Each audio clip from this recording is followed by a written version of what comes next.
While other incoming Republican House members from New York have definitely been trying to distance themselves from their fellow Congressman-elect George Santos, Republican leaders in Congress have stayed mostly silent, including House Republican leader Kevin McCarthy, who will need every vote he can get to be elected Speaker next week. He could only lose, at this point, 4 Republicans to win that vote.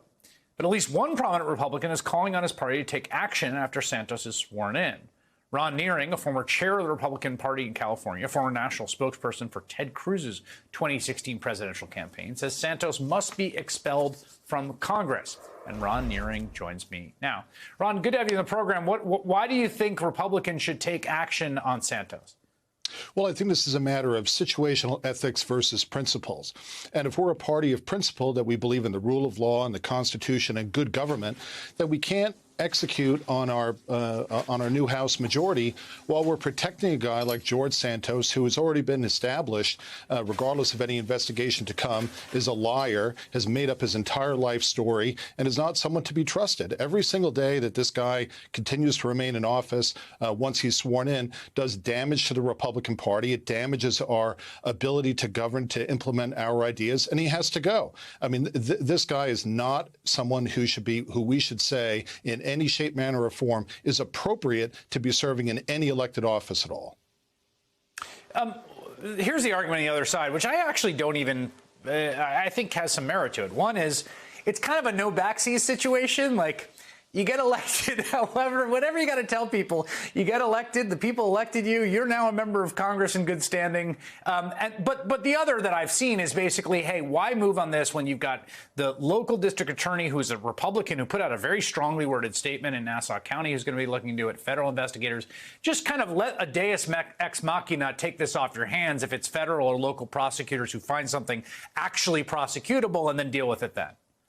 Well, because we should have a higher standard for Republican elected officials than simply not doing something that's illegal. Whether what he has done is illegal is something to be established in terms of what prosecutors or the U.S. attorney may do. But there should be a standard of ethics for people who serve in Congress, certainly who serve in our party. What the other party does in terms of what they consider as ethical is up to them. But Republicans should be very, very clear that at a minimum that we expect our Republican elected officials to be honest, to be very clear and forthright, to not play hide the ball in terms of their income and so on, and make inappropriate use of campaign funds and the like. We should have a high standard that we demonstrate that we're committed to that for our own members, and then we should apply that standard across the rest of Congress in and of itself. This is kind of a false equivalence to say, well, only if he's violated the law, then should he be expelled. He could be expelled for whatever reason that the members of the House of Representatives choose, and clearly that meets that threshold if we're serious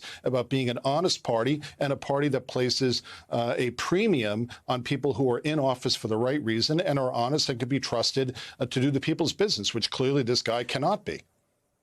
Yeah, we should note it's been a few decades since an expulsion in the House. The last one was James Traficant, who is a Democratic congressman from Ohio around Youngstown, who had actually been convicted and was awaiting, I think, sentencing or actually going to prison and wouldn't leave. And so they had to kind of actually expel him. I mean, the thing that lingers over all of this, of course, is Donald Trump, right, on the day that we get his tax returns, that, you know, he just set a new standard, right, for what's allowable, what level of truthfulness you have to show the voters. I think in a different political lifetime, one that you and I maybe 10 or 15 years ago would have said, like, yeah, you can't get away with this stuff. And he, you know, as a leader of the Republican Party, showed you can.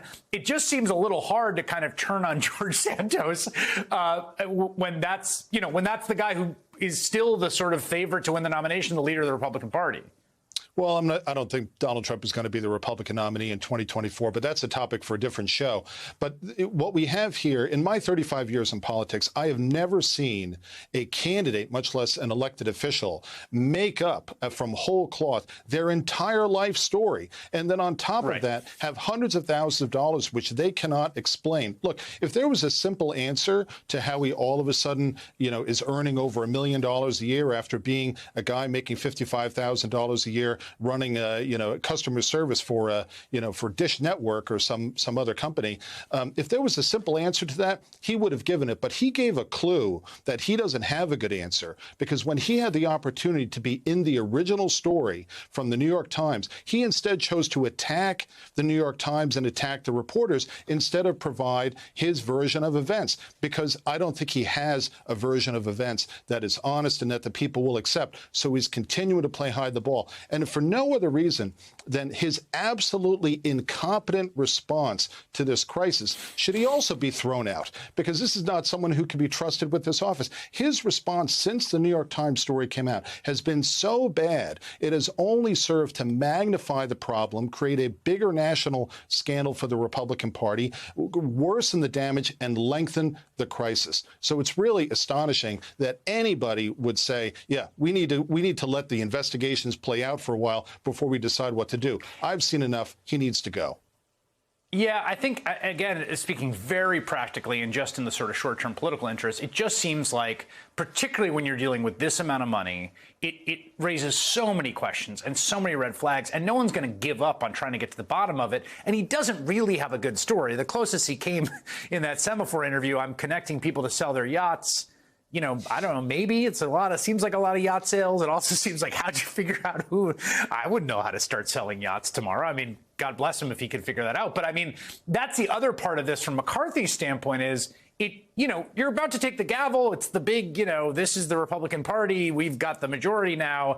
It does seem this story is not going to go anywhere. No, of course not. And George Santos must be quite a narcissist for him to believe that he can tell these almost comical stories about his own history and that, oh, no one's going to find out. No one's going to be able to discover this because I'm so smart and I've really, been able to cheat the system. No one's going to notice that I've made all this up. It's almost comical to that level. Even just the campaign spending in and of itself raises all types of questions. Nobody who's actually earned and worked hard for the type of money that he put into his campaign spends money like that.